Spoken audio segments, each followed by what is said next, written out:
Hello everyone, আবার একটা রান্নার ভিডিও নিয়ে চলে এসেছি। তো আজকে রান্না করলাম তেল পটল।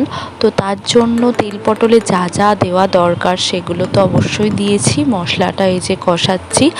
আর সাথে ছিল তেল পটলের পর করেছিলাম ফার্স্ট টাইম আমি করলাম তেল পটলটাও ফার্স্ট টাইম করলাম। তারপরে রান্না করলাম জিওল মাছের ঝোল, আলু দিয়ে আর কাঁচকলা দিয়ে একটা পাতলা ঝোল করেছিলাম। তো সেটা তো খুবই ভালো হয়েছিল। পাতলা ঝোল খেতেও ভালো লাগে যেমন, আর জিওল মাছের পাতলা ঝোলই বেশিরভাগ ভালো লাগে। তারপরে এই যে দেখতেই পাচ্ছ, এটা হচ্ছে কাতলা মাছের মাথা।